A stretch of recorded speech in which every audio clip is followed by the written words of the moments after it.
생명의 특징은 확장되고 성장하는 것입니다. 우리가 식물을 보면 위로 자라나죠. 성장하잖아요. 옆으로 퍼지죠. 확장하는 거죠. 그리고 더 나아가서는 꽃을 피우고 열매를 맺는 거죠. 사람도 생명이 있기 때문에 자꾸 확장되기를 원하죠.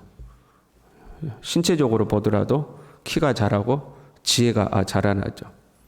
그리고 우리가 머물고 있는 이 땅에서도 자기의 영역이, 자기의 지경이 점점 넓어지기를 소망하죠. 생명의 특징입니다. 물론 무성하기만 하면 안 돼요. 열매가 있어야 합니다.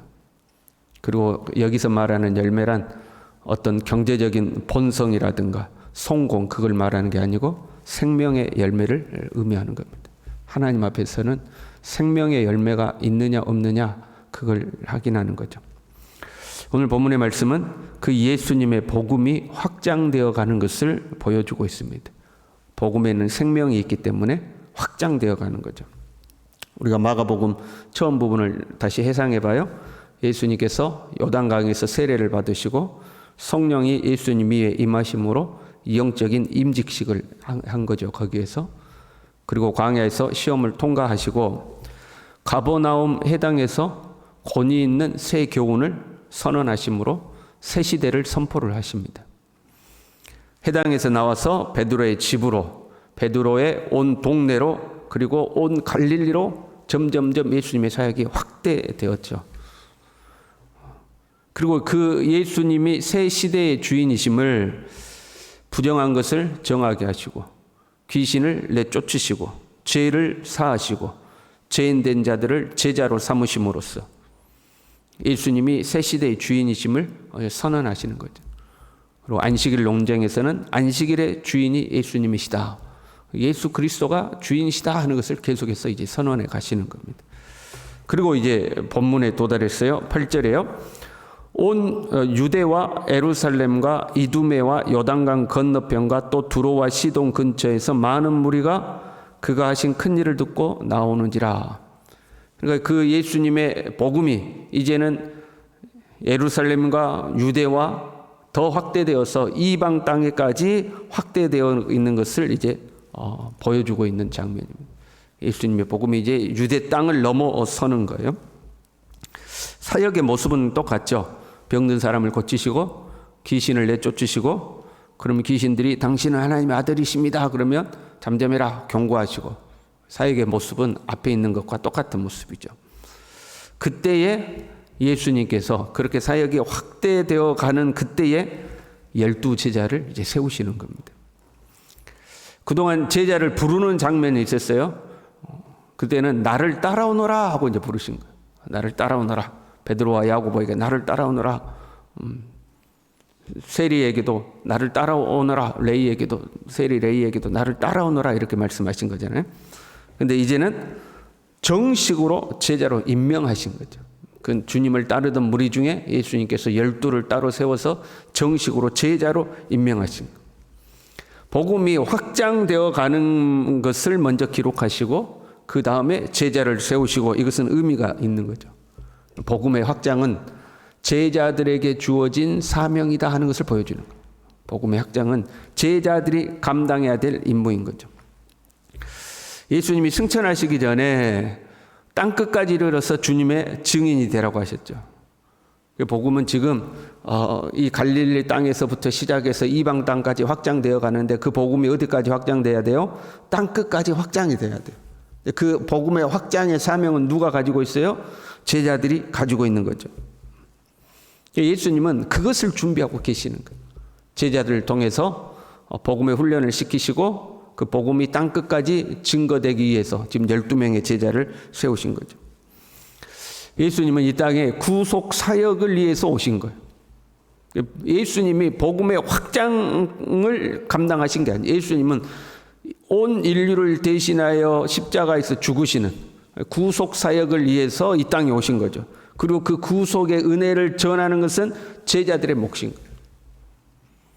그러면 여러분 12명의 제자를 세울 것이 아니라 다 제자로 세워야 되지 않겠어요? 이왕이면 많은 게 좋지 않겠어요?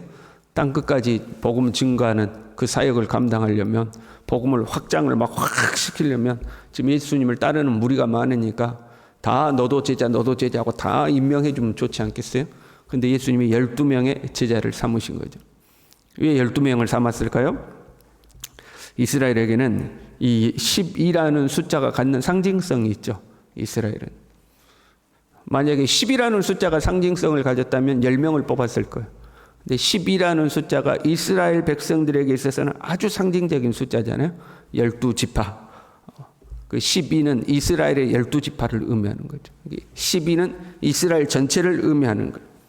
12명을 뽑았다. 이스라엘의 대표들을 뽑아놓은 거예요. 이스라엘의 대표들을 뽑아놓은 거예요. 그게 무슨 의미냐면 제사장 나라로서의 사명을 감당하게 하시다 그런 거예요. 구약에 하나님이 왜 이스라엘을 선택했는가? 그 이스라엘을 통하여 제사장 나라를 삼으시고 그 이스라엘을 통하여 온 세계에 복음이 증거대로 하는 거죠. 근데 이제 유대인들은 그걸 잘못 이해해서 선민 사상을 가지고 이방인들을 배척했잖아요. 그래서 12명의 제자를 통하여서 제사장 나라의 사명을 감당하도록 하신 거예요. 14절에요. 그 제자들을 뽑아놓고 이렇게 돼 있어요. 자기와 함께 있게 하시고 또 보내사 전도도 하며 귀신을 내쫓는 권능도 가지게 하려 하심이라. 마가복음은 귀신을 내쫓는 것을 아주 중요하게 기록하고 있죠. 예수님의 복음 현장에는 귀신을 내쫓는 장면이 기록되어 있고, 지금 제자들을 세우신 이후에도 복음을 전하는데 귀신을 쫓는 권능도 가지게 했다. 그걸 강조하고 있어요. 그러니까 마가복음에 있어서 복음의 확장이란, 이 복음의 사역이란 귀신을 내쫓는 것, 단순히 사람을 설득해서 논리적으로 설득하고 합리적 이성을 통해서 설득하는 것이 아니라 복음의 확장이란 영적인 싸움이다. 영적인 영역을 확장해 가는 것이다. 이걸 강조하고 있는 거죠. 우리가 한 집안에서 한 사람이 예수님을 믿게 되었어요. 그러면 온 집을 예수 믿게 만들어야 되잖아요. 그것은 단순하게 되는 사건이 아니라 영적 싸움이다 하는 거죠. 그렇잖아요, 여러분. 한 사람이 예수 믿고 온 가족이 예수 믿게 되는 것은 영적인 싸움이 있는 거예요. 우리가요, 예수 믿는 사람으로서 착한 행실을 보여주는 것 중요합니다. 선을 행하고 희생하고 양보하고 신앙의 인격을 보여주고, 그러나 중요해요. 중요해요. 그러나 그것 때문에 예수 믿는 건 아니에요. 이 한 영혼이 예수님을 믿게 되는 것은 영적인 싸움이다 하는 거예요. 배후에 영적인 싸움이 존재하고 그 영적인 싸움에서 승리해야 한 영혼을 하나님께로 이끌어오는 거죠. 그러기 위해서는 뭐가 있어야 돼요? 영적인 권능이 있어야 된다는 거예요.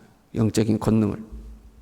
그래서 귀신을 내쫓는 권능도 가지게 하려 합니다. 영적 싸움에서 승리할 수 있는 권능을 주시는 거다.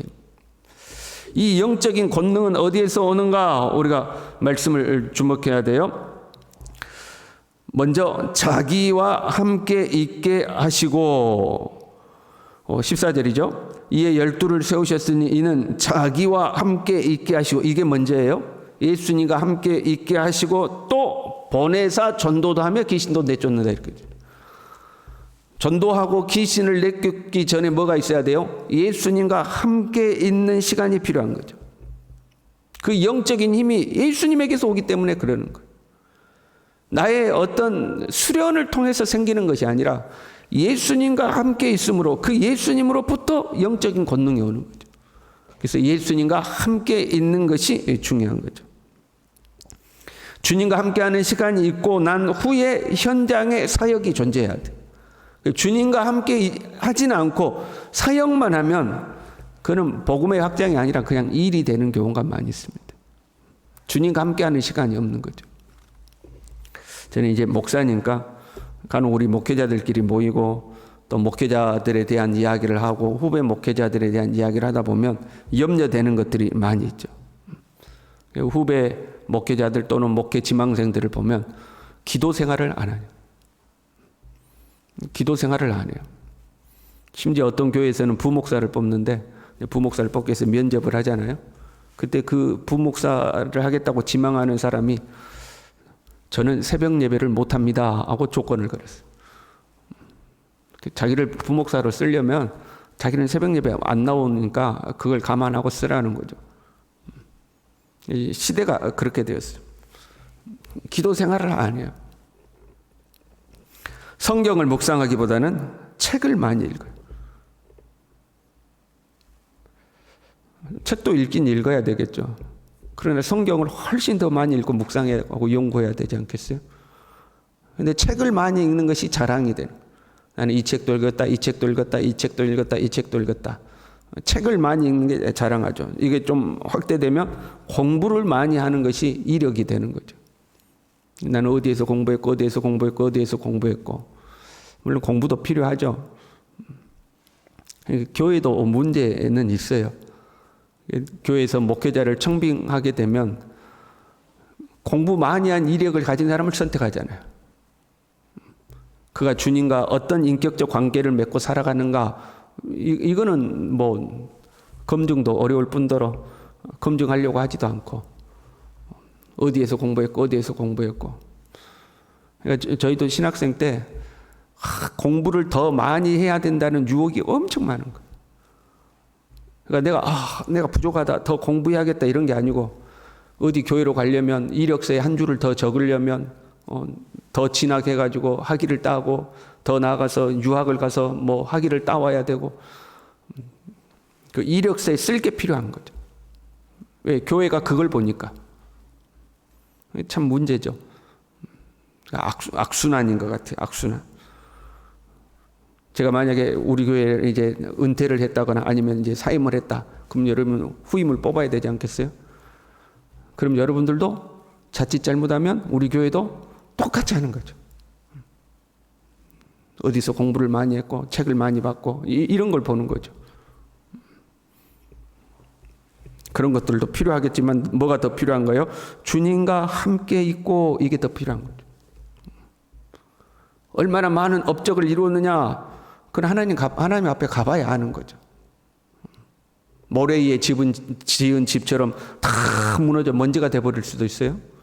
그건 하나님 앞에 가봐야 아는 거예요. 얼마나 주님과 함께 있었느냐, 이게 중요한 거예요. 얼마나 주님과 함께 있었느냐. 그 제자들의 명단을 쭉 기록하셨는데 마지막에 누굴 기록해놨어요? 19절에 또 가룟 유다니 이는 예수를 판 자더라. 그 가룟 유다의 명단을 기록해 두셨어요. 가룟 유다를 제자 명단에 기록해 놓으신 것은 우리를 향한 경고죠. 너희들도 가룟 유다가 될 수 있다. 예수님이 세우신 제자지만 그 제자 중에 가룟 유다처럼, 예수를 팔아버린 가룟 유다처럼 너희들도 가룟 유다가 될 수 있으니 주의하라 하는 거죠. 우리가 예수님을 믿게 된 것은 전적인 하나님의 은혜입니다. 우리가 아직 죄인 되었을 때 예수님이 우리를 위해 십자가에서 죽으셨어요. 하나님 우리를 선택하여 지명하여 부르셨어요.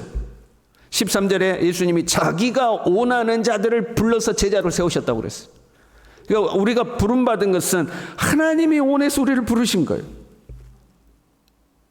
12제자에게 복음의 사명을 맡기셨던 것처럼 우리에게도 땅끝까지 이르러 복음을 전하라는 사명을 맡기셨어요.